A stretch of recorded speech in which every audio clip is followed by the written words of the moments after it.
अस्सलामु अलैकुम वरहमतुल्लाहि वबरकातुह। आज का हमारा लेसन है हरूफ लीन के बारे में।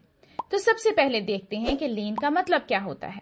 लीन का मतलब होता है नरमी, सहूलत या आसानी। यानी जिन हरूफ के अंदर ये सिफ्त पाई जाती है इनको हम बहुत आसानी से अदा कर सकते हैं, हमें बिल्कुल भी एक्स्ट्रा एफर्ट नहीं डालनी पड़ती। जिस तरह आपने पहले 3 हरूफ मद्दा पढ़े थे, इसी तरह अब हम यहाँ देखेंगे कि हरूफ लीन 2 होते हैं। एक होता है या लीन और दूसरा होता है वाव लीन। अगर वाव साकिन और या साकिन से पहले जबर हो तो उन्हें हम हरूफ लीन कहते हैं। जैसे बा फतहा वाव सुकून बाऊ, बा फतहा या सुकून बई। या फिर हम इसको क्या पढ़ेंगे, बा जबर वाव बाऊ, बा जबर या बई। अब यहां हम देख रहे हैं कि वाव तो साकिन है और इससे पहले बा के ऊपर जबर है। इसी तरह यहां या साकिन है और इससे पीछे बा पर जबर है। यानी चाहे आपके पास या साकिन हो या वाव साकिन हो, मगर उससे पीछे वाले हर्फ पर जबर होना जरूरी है।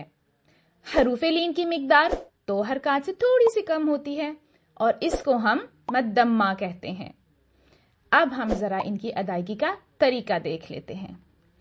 बा फतहा वाव सुकून बाऊ, बा फतहा या सुकून बई। ता फतहा वाव सुकून ताऊ, ता फतहा या सुकून तई। अगर हम इनको मिला के पढ़ें तो कैसे पढ़ेंगे, बाऊ बई ताऊ तई। तो चलें अब कुछ अल्फाज में हरूफ लीन देखते हैं।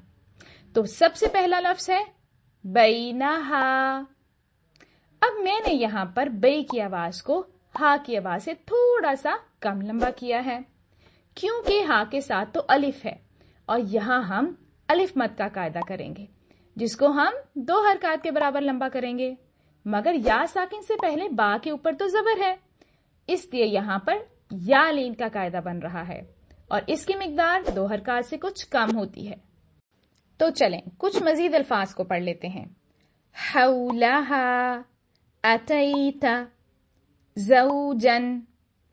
और सबसे अहम बात कि या लीन और वाव लीन अदा करते हुए आपकी आवाज नाक में नहीं जानी चाहिए, यानी इन अल्फाज को ऐसे नहीं पढ़ना चाहिए। हौलहा, it's not how, it's how. तो क्या होगा, हौलहा।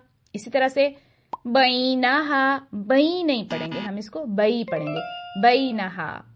उम्मीद है आज का लेक्चर आपके लिए काफी फायदेमंद रहा होगा। जज़ाकमुल्लाहु खैरन कसीरा।